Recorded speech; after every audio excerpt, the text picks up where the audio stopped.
Welcome to a new episode of Film Seizure at the Movies. I'm Geoff Arbuckle, co-host of the Film Seizure podcast that you can catch each Wednesday morning with my cohorts Jason Oliver and Chuck Moore, and my solo show Monster Mondays each Monday afternoon. You can catch both of those shows at filmseizure.com. This time around, I'm going to talk about a movie that has turned out to be somewhat divisive. Marvel Studios' Eternals, directed by reigning Academy Award winner for Best Director Chloe Zhao. I'm going to not really go into huge spoilers with this. There will be some things that I will talk about that will go beyond the trailers we've seen for this movie, but it's important to kind of to explain how I feel about this movie. So I'm also going to do something that I don't really like doing too much of these days, as I've kind of evolved as a, sort of reviewer. And that's referred to some of the general sentiment surrounding this movie. But we'll get to that later.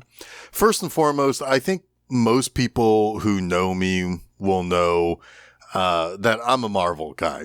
Since, about, February 11th, 1977, I was pretty much born a fan of Marvel Comics. My first hero was Spider-Man, then Thor, now Captain America. The Marvel movies have been huge for me in my life. I'm not gonna deny it. It is possible for me to like comic book movies and also be able to talk in great detail about Clockwork Orange or, whatever other movie we've talked about on the Film Seizure podcast. Doesn't really matter.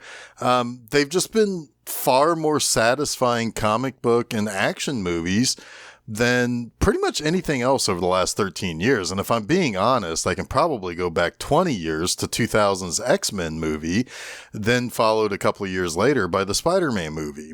I'm always on the lookout for the next Marvel movie and eagerly buying the tickets to watch it. Now, as a kid, I could never imagine some of what we've seen on screen. Of all the things I wouldn't have expected would be to see the head of a dead Celestial in Guardians of the Galaxy kind of acting as a setting. Now to have a whole 2.5 hour movie that features Celestials, Eternals, and Deviants, it's crazy that Marvel is at a place where they could not only make this movie, but also set up a sequel. That said, I don't know much about the Eternals or Celestials from my multiple decades of reading Marvel comic books. They were always just out of my reach for understanding or being attractive to me to read. Now, I wouldn't say that I felt like they would be a boring read. I just didn't know what to think of them, and having to dig into their history, etc., it just felt daunting. What I'm getting at is that I'm basically going into this movie almost completely blind. Now, I do know most of the basics. A lot of this came from reading a wonderful trilogy of books right at the start of the 2000s that started with Earth X. Knowing that story and what the main underlying story that's going to lead to all of the action of this movie, it totally lined up with something I did know about this corner of the Marvel Universe.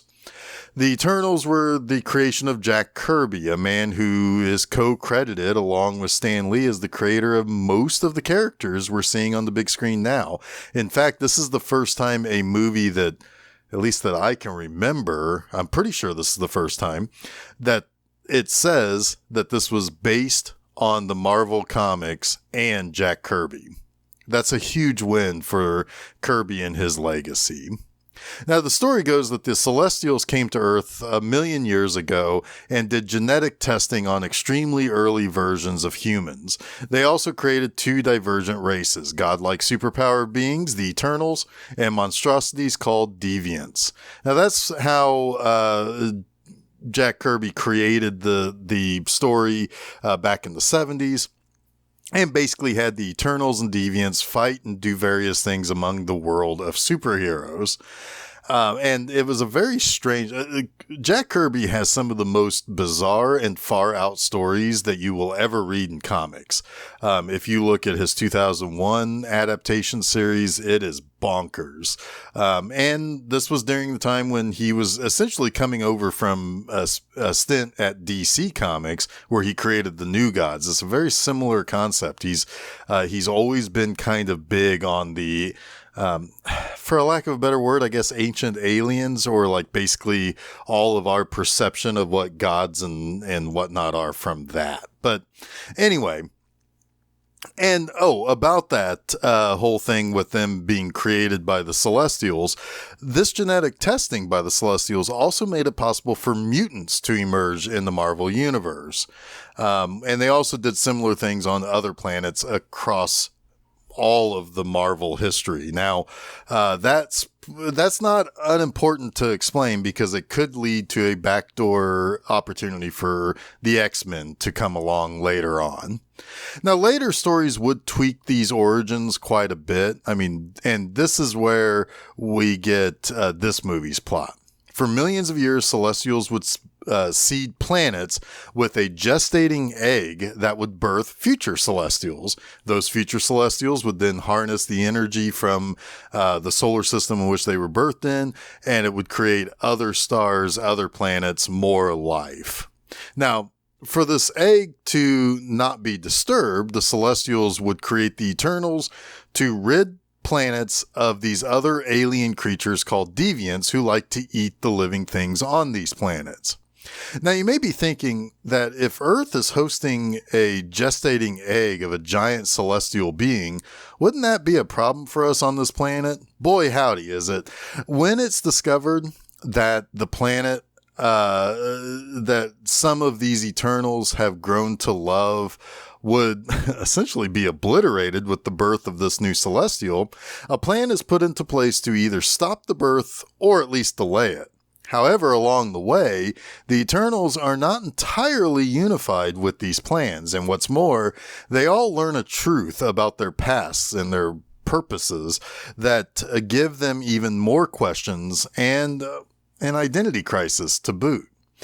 I really like this movie. Now, the reason why I like this movie is that it actually tries very hard to be different than the rest of the Marvel films. The structure of the movie itself is different by providing additional exposition in flashback after seeing something a character might be struggling with in the present. That flow of exposition isn't always perfect, but it's different. And I think ultimately it's a net positive for this movie.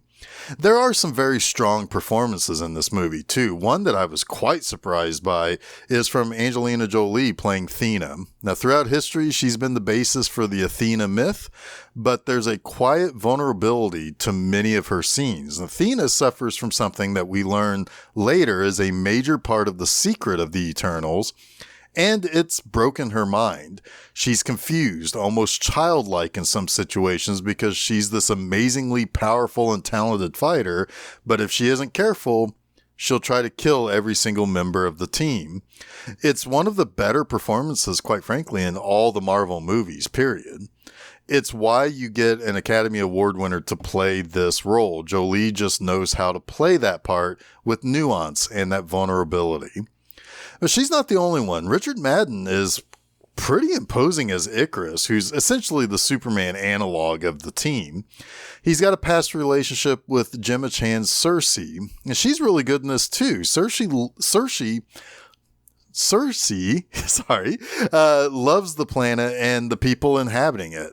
Her earliest scenes show her giving a tool to a child in Mesopotamia, and it's followed by her being a teacher to similarly aged students. She's a matronly character that learns it from the team's leader, Ajak, played by Salma Hayek.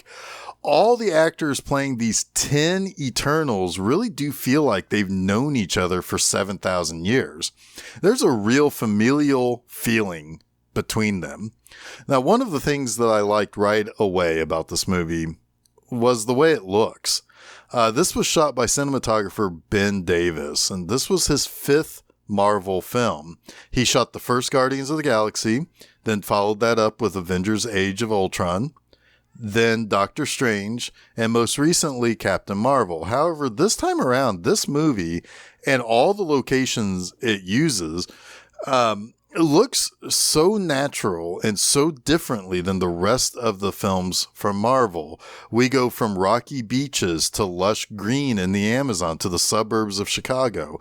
There's a natural tone to this movie that gave you so much to really look at and for these characters to interact with. Lastly, Chloe Zhao really does seem to be trying to say something more than just a movie about superheroes and godlike beings. Yes, this movie still has some of the typical hallmarks of the Marvel formula with comedic characters, though Kamal Nanjiani is truly hilarious in this movie. And the big fight at the end, of course, is there. But there seems to be a little bit of extra weight and even some pathos to the story and the interactions between the characters. As I mentioned earlier, not everyone is on board with interrupting what their mission is there on Earth to do. Birth the celestial, even if it means the destruction of Earth. There's a little bit of conversation to be had among all the characters and what they stand for. Icarus is to believe in their mission. Cersei is to provide a caring and matriarchal hand to the people of Earth, just as Ajax is the matriarch of the team. Others have varying degrees of how much they believe in the almost religious purpose handed down by the Celestials, or feelings for each other, or what they see their purpose is in this endless life. Members of this team die, and you're forced to kind of feel it. And that's something we've really not seen outside of Avengers Infinity War or Avengers Endgame. Now, I feel like Zhao wants there to be things to discuss about this movie. She's not just coming in and making a cookie cutter film. I don't think she does that. You wouldn't expect Oscar-winning directors to do that. No, she wants these characters to stand for something. She found 10 different variations of ideology for these characters to embody. And I think I kind of love this movie, but not really as a Marvel movie, and that's kind of hard to explain. This really steps outside of the typical Marvel fare, being something different. I like all of what is shot and tried to say about these characters. Much like the source material, it's not your typical superhero movie.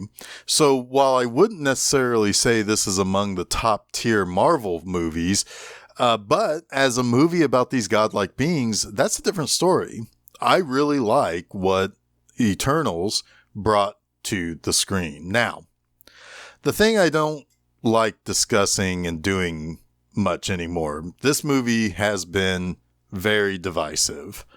It started out divisive from the very start, from those who don't want to talk about pop culture in good faith because of the multicultural cast. That's garbage and not even worth going into any further detail on. Since being out, Eternals has become the lowest rated Marvel movie at Rotten Tomatoes. That's not insignificant considering this is the first Marvel Cinematic Universe film to not even be certified fresh. Some say it's too much like a Marvel movie. Some say it's not enough like a Marvel movie. I get the people saying the pacing, runtime, and the structure is off. I wouldn't say those are unfair critiques. If you have some interest in general for the Marvel movies, give this a look. If you aren't really a fan of these types of movies, you're not likely going to like this movie either. For me, I was completely engrossed the whole time and very much liked several of the characters and what they struggled with that honestly had no two similar viewpoints. That's quite something for a cast of 10 main characters. So with that, I'm going to bring this review to a close. Now, don't forget to follow Film Seizure at Facebook, Twitter, and Instagram so you can be made aware of new episodes of our various shows as they drop. You can also follow us at podcast providers like SoundCloud, Google Podcast, Apple Podcast, TuneIn, Stitcher, Spotify, and Audible. You can also listen to the show on YouTube by subscribing there. And as we hit the start of next year, 2022, Monster Mondays will be moving to a YouTube program. So be sure you are subscribed there so you can watch the revamped and relaunched version of that show. Now, I'll be back in 2 weeks with a look at Ghostbusters Afterlife. So until then, don't forget to save me the aisle seat.